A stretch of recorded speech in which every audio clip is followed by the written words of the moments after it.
Hello good morning students. आज हम पढ़ने वाले हैं मॉलिक्यूलर बेसिस ऑफ इनहेरिटेंस, जो कि चैप्टर नंबर 6 है 12th क्लास के अंदर। तो लास्ट हमने इनहेरिटेंस का चैप्टर पढ़ा था, principle of inherent variations.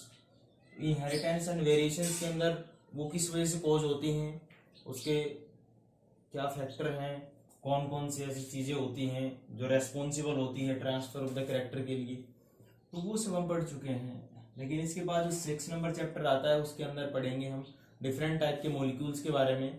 DNA हो गया, आरएनए हो गया, ठीक है, प्रोटीन्स भी है, किस टाइप से प्रोटीन का फॉर्मेशन होता है, किस टाइप से डीएनए बनता है, किस टाइप से आरएनए बनता है। तो डिफरेंट टाइप के मॉलिक्यूल्स के बारे में हम पढ़ेंगे जो कि लिविंग बॉडी के अंदर पाए जाते हैं और जो इनहेरिटेंस के लिए रेस्पॉन्सिबल होते हैं। तो इसके अंदर फर्स्ट जो टॉपिक आता है हमारे पास वो आता है डीएनए के बारे में। तो आपको पता है कि डीएनए लोअर क्लासेस के अंदर आप पढ़ चुके होंगे कि डीएनए जो होता है डीऑक्सीराइबोज न्यूक्लिक एसिड होता है, ठीक है।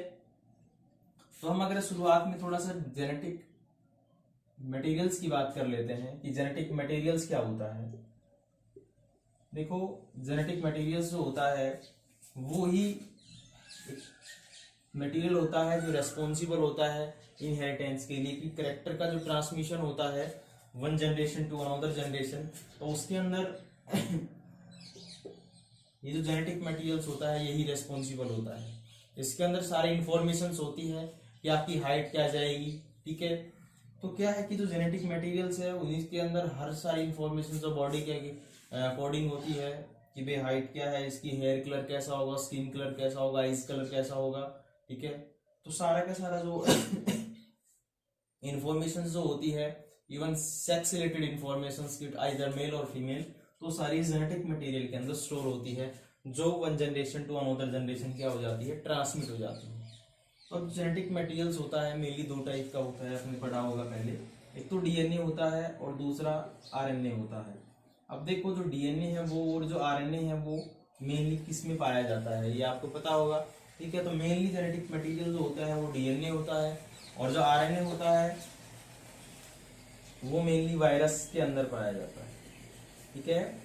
क्योंकि वायरस जो होता है, देखो जितने भी यूकैरियोटिक्स होते हैं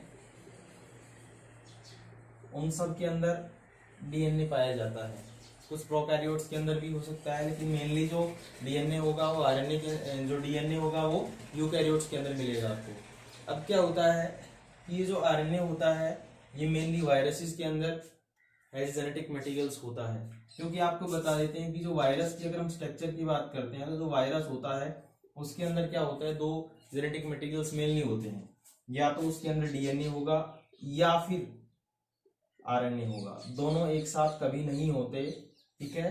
तो क्या है कि आरएनए जो होगा वो एज जेनेटिक मटेरियल जो होगा सिर्फ आरएनए वो वायरस के अंदर होगा। हमारी बॉडी के अंदर भी आरएनए होता है, ठीक है, डीएनए भी होता है, लेकिन क्या है कि जो वायरस होते हैं, कुछ वायरस जिसको हम लेटर वायरस बोलते हैं, उस वायरसेस के अंदर सिर्फ और सिर्फ क्या होता है, आरएनए एज जेनेटिक मटेरियल्स होता है, ठीक है। तो शुरुआत हुई थी तो सबसे पहले आरएनए था एज जेनेटिक मटेरियल, आरएनए से डीएनए बना है इवोल्यूशन के ड्यूरेशन, ठीक है। अब आरएनए भी होता है बॉडी के अंदर, डीएनए भी होता है, ठीक है। तो डीएनए क्या बनाता है, आरएनए बनाता है, आरएनए क्या बनाती है, प्रोटीन्स बनाती है। तो वो सब हम ज्यादा डीप में नहीं ले रहे अभी, वो हम बाद में डिस्कस करेंगे, ठीक है। तो आज जो फर्स्ट जो है हमारे पास जो डीएनए के स्ट्रक्चर्स के बारे में अगर हम बात कर रहे हैं तो मेनली हम डीएनए को उठाते हैं अभी, ठीक है। अब आपको एक बात बता देते हैं कि जो डीएनए है डीऑक्सी राइबो न्यूक्लिक एसिड बोलते हैं इसको, डीऑक्सीराइबोज न्यूक्लिक एसिड, ठीक है। तो जो डीएनए है वो क्या होता है, एक long polymer of deoxyribo nucleotide होता है, ठीक है। DNA is a polymer of deoxyribose nucleotide,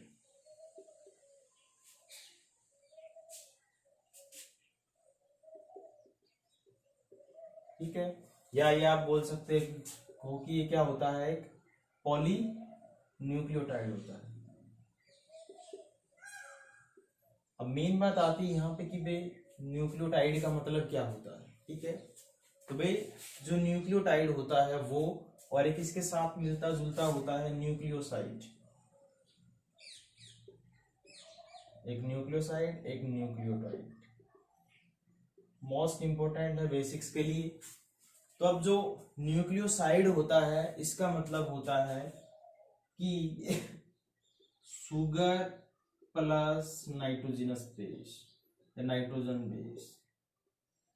ठीक है, 11th क्लास के अंदर आया था ये टॉपिक न्यूक्लिक एसिड का, तो उसके अंदर आपने पढ़ा होगा कि न्यूक्लियोसाइड का मतलब होता है कि जिसके अंदर एक तो क्या हो, शुगर हो, दूसरी क्या हो, नाइट्रोजनस बेस हो। अब जो न्यूक्लियोटाइड होता है उसके अंदर होता है शुगर प्लस एक नाइट्रोजनस या नाइट्रोजन बेस और एक फॉस्फोरिक एसिड।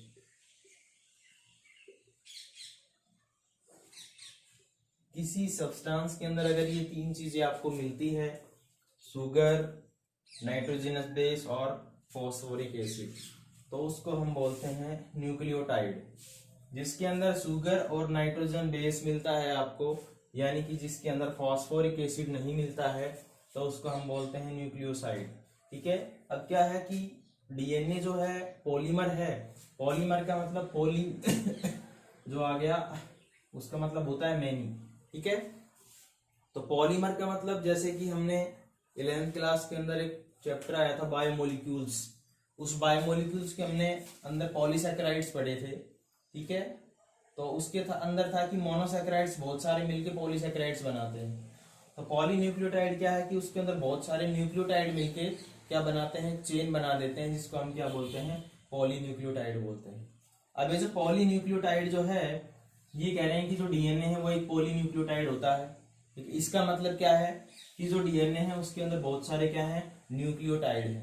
अब जो न्यूक्लियोटाइड है वो क्या होता है कि न्यूक्लियोटाइड का मतलब होता है कि जिसके अंदर शुगर, नाइट्रोजनस बेस या नाइट्रोजन बेस और फॉस्फोरिक एसिड होता है। अब इसके साथ साथ एक वर्ड और आता है न्यूक्लियोसाइड।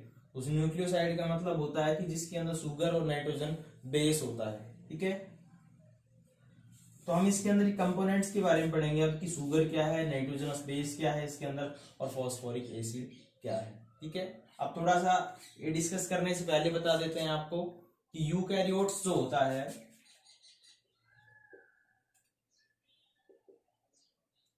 उसके अंदर जो डीएनए मिलता है वो लीनियर मिलता है। ठीक है, और आपने पढ़ा होगा कि जो उसका न्यूक्लियस होता है उस न्यूक्लियस के अंदर डीएनए प्लस प्रोटीन होती है।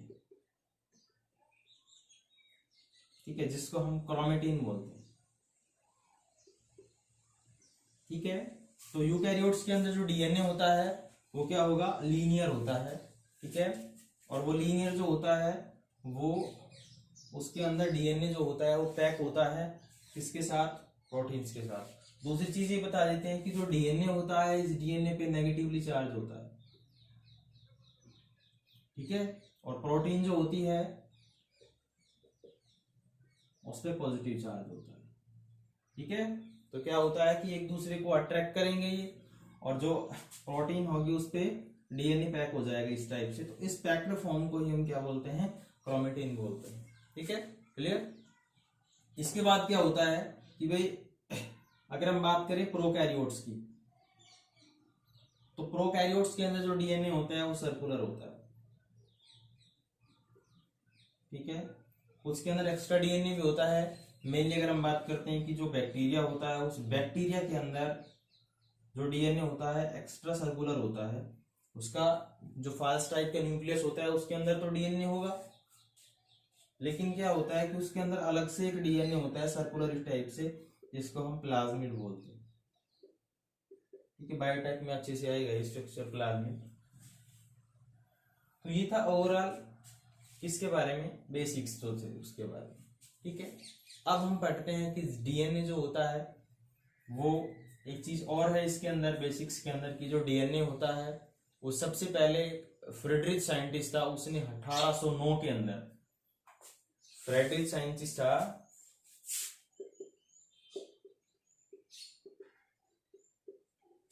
ठीक है। इस साइंटिस्ट ने 1809 के अंदर ये बताया कि जो डीएनए होता है वो क्या होता है, न्यूक्लियस के अंदर प्रेजेंट होता है, ठीक है। और तब उसने नाम दिया इसको न्यूक्लियन, ठीक है। उसने ये बताया कि जो डीएनए होता है वो क्या होता है, न्यूक्लियस के अंदर प्रेजेंट होता है, ठीक है, क्लियर। और उसने इसको नाम दिया था न्यूक्लियन, क्लियर। अब क्या है कि भाई जो डीएनए है इसकी लेंथ के बारे में बात करते हैं, तो जो उसकी लेंथ होती है उसके अंदर कितने बेस है, नाइट्रोजनस बेस पेयर प्रेजेंट होते हैं, उसके लेंथ उसी के अकॉर्डिंग होती है। दूसरा, कितने नंबर ऑफ न्यूक्लियोटाइड प्रेजेंट है उसके अंदर, उसी के अकॉर्डिंग उसकी क्या होती है, लेंथ होती है। तो क्या होता है कि जो लैम्डा फेज एक वायरस होता है,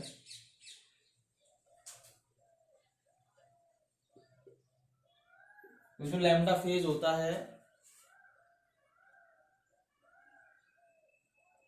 ये एक वायरस है, तो इसके अंदर जो लेंथ होती है डीएनए की वो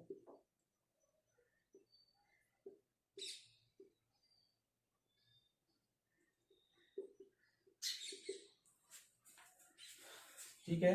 तो इसके अंदर जो लैम्डा फेज होता है उसके अंदर जो डीएनए की लेंथ होती है वो कितनी होती है, 48,502 बेस पेयर। बेस पेयर का मतलब यहाँ क्या पढ़ेंगे हम कि इस टॉपिक के बाद हम जैसे कराएंगे आपको कि बेसिस जो होते हैं नाइट्रोजनस बेस उसके कितने पेयर प्रेजेंट होते हैं, तो उसके अकॉर्डिंग उसकी क्या होती है, लेंथ होती है। अगर हम इकोलाई की बात करते हैं तो इकोलाई के अंदर जो नंबर ऑफ बेस पेयर होते हैं वो 4.6 इंटू 10⁻6 बेस पेयर्स होते हैं, तो इसकी लेंथ हो गई 4.6 इंटू 10⁻6 बेस पेयर, ठीक है। हमारी जो बॉडी होती है, ह्यूमन बॉडी की अगर हम बात करते हैं तो जो हैप्लॉइड कंडीशन होती है उसके अंदर 3.3 इंटू 10⁻9 बेस पेयर्स होते हैं, एन मतलब हैप्लॉइड कंडीशन, ठीक है। तो ये क्या थे, कुछ लेंथ के बारे में था आइडिया थोड़ा सा, ठीक है। अब जो लेंथ होती है ये शायद आई थिंक आपको अभी से समझ नहीं आया होगा, लेकिन जैसे उसका स्ट्रक्चर पढ़ेंगे वॉटसन एंड क्रिक का डबल हेलिक्स स्ट्रक्चर, उसके बारे में क्लियर हो जाएगा, ठीक है।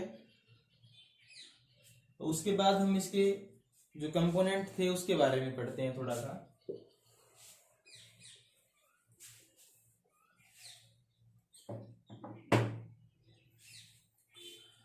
तो हमने सबसे पहले बात की थी इसका कि न्यूक्लियोटाइड,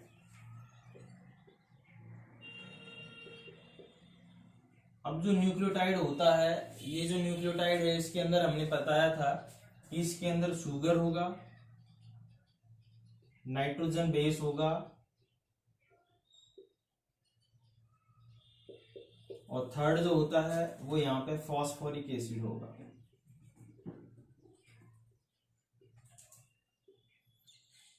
तो शुगर जो होती है जो डीएनए के अंदर पाई जाती है वो C5H10O4, ये फॉर्मूला होता है जो शुगर पाई जाती है, और ये होती है डीऑक्सी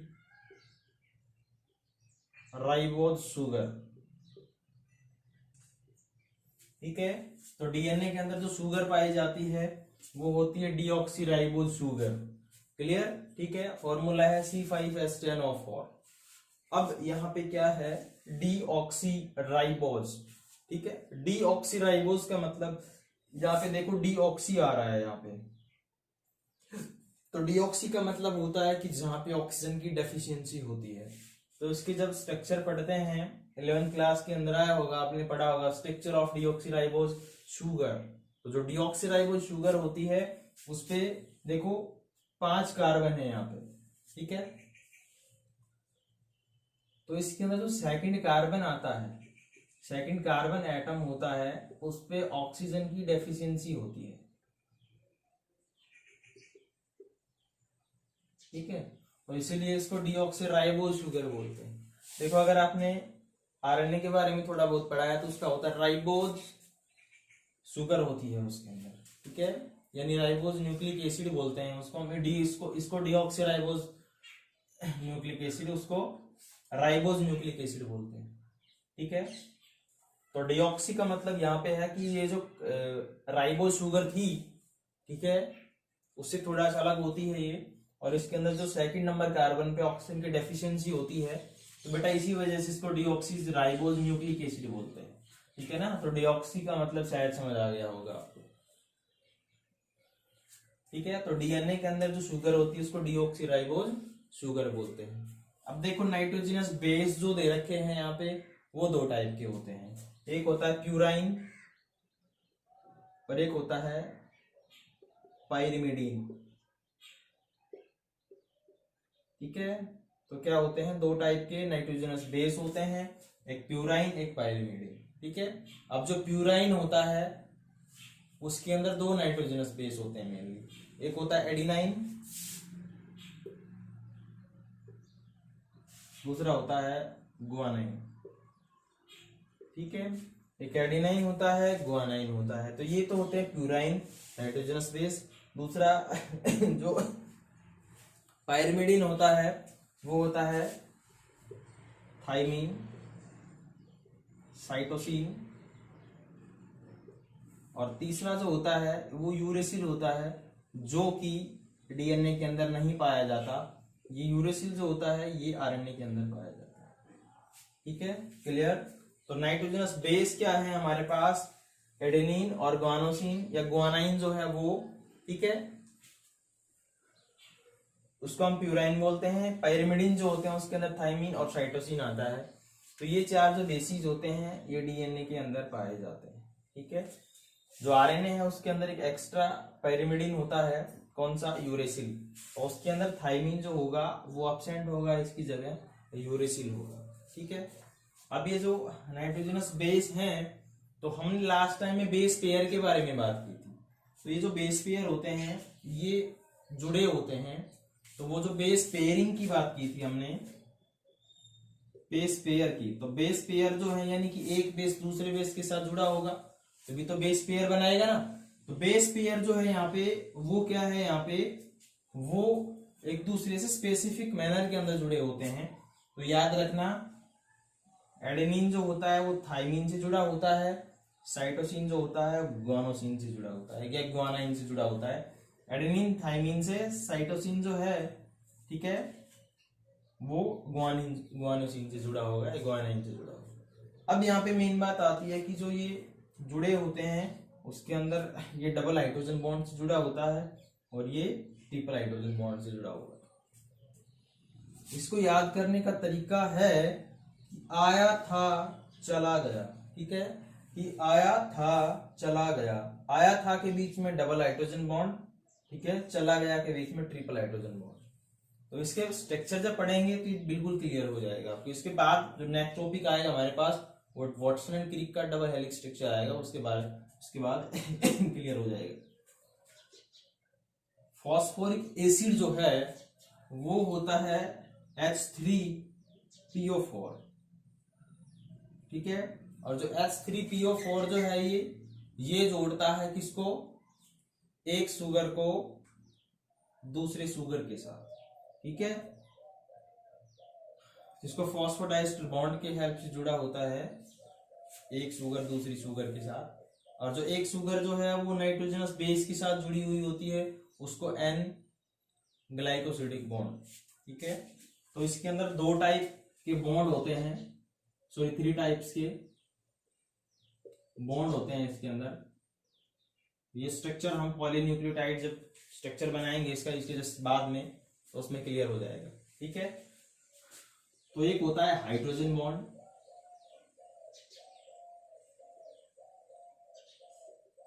अब ये जो हाइड्रोजन बॉन्ड है ये होगा नाइट्रोजन जो बेस है उन दोनों के बीच में, ठीक है। दूसरा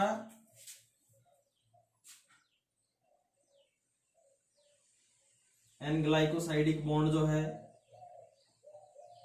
ये प्रेजेंट होगा किसके बीच में, एक शुगर, ठीक है, जो पेंटोज शुगर होती है और दूसरा नाइट्रोजनस बेस, यानी कि नाइट्रोजनस बेस जो है वो जुड़ा होगा किसके साथ, शुगर के साथ, किस बॉन्ड से, एन ग्लाइकोसाइडिक बॉन्ड। एक होता है फॉस्फो डाइएस्टर बॉन्ड, ये जो फॉस्फोडाइएस्टर बॉन्ड है ये जुड़ा होता है, ये किसके बीच में होता है, एक शुगर और एक शुगर के बीच। ठीक है, तो ये ओवरऑल था न्यूक्लियोटाइड के बारे में। इसके अंदर जो ये जो शुगर होती है इसको हम पेंटोज शुगर भी बोल सकते हैं। पेंटोज शुगर वो शुगर होती है जिसके अंदर 5 कार्बन होता है। ठीक है,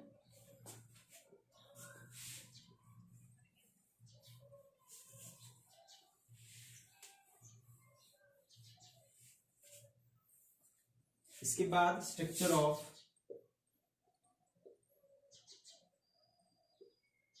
पॉली न्यूक्लियोटाइड।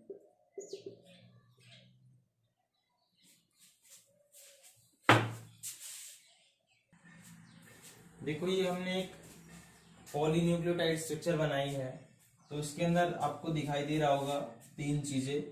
एक शुगर जो है वो पेंटोज शुगर है, यहाँ पे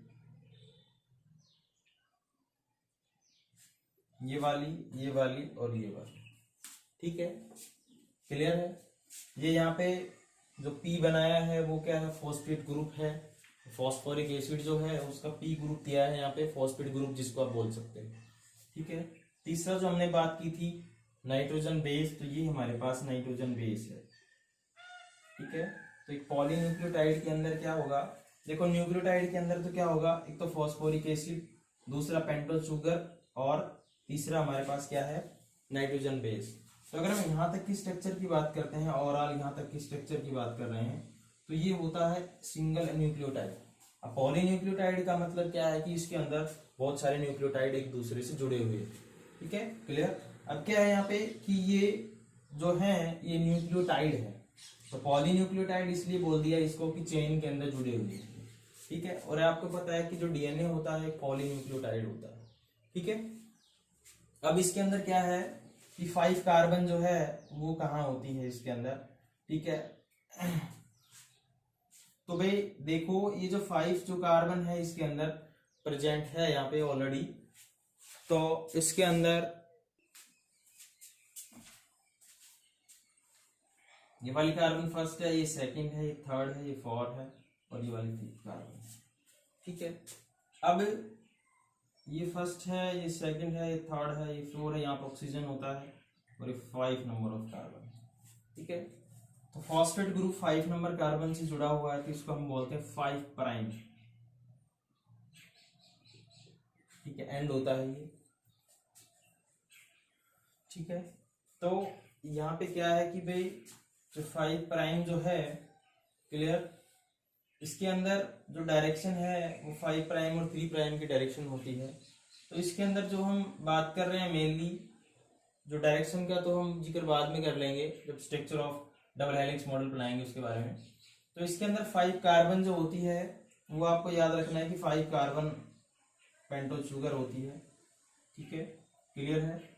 तो अब इसके अंदर स्ट्रक्चर जो है वो हमने डिफरेंट टाइप के बॉन्ड्स के बारे में बात की थी कि एक जो शुगर है वो दूसरे शुगर से जुड़ी होती है, इसको हम इस बॉन्ड को जो ये जोड़ता है 2 शुगर्स को बीच में with the help of phosphoric acid, तो इसको हम बोलते हैं फॉस्फोडाइएस्टर बॉन्ड।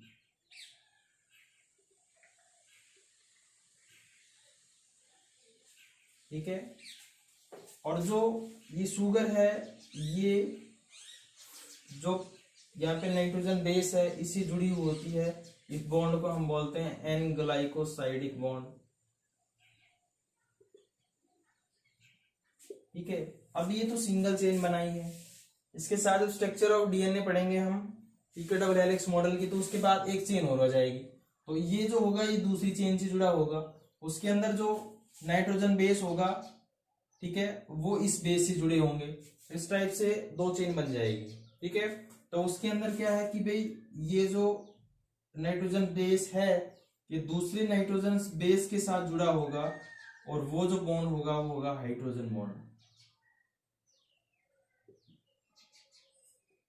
ठीक है। और ये जो चेन्स होती है, ये तो एक चेन है, एक दूसरी चेन आएगी, ठीक है। तो वो जो चेन्स होती है वो एंटी पैरेलल होती है एक दूसरे के। तो ये एक पॉलीन्यूक्लियोटाइड है और डीएनए जो होता है एक पॉलीन्यूक्लियोटाइड होता है, ठीक है। Chains of polynucleotide. तो ये था ओवरऑल स्ट्रक्चर ऑफ डीएनए के बारे में, यानी मेनली आपको यहाँ फोकस करना है न्यूक्लियोटाइड के बारे में, ठीक है। स्ट्रक्चर ऑफ डीएनए जो मेन फोकस था, वो हम नेक्स्ट जो टॉपिक आएगा हमारे पास डबल हेलिक्स मॉडल, ठीक है, वॉटसन एंड क्रिक ने दिया था, उसके अंदर इसको हम क्लियर करेंगे, ठीक है। Thanks for to.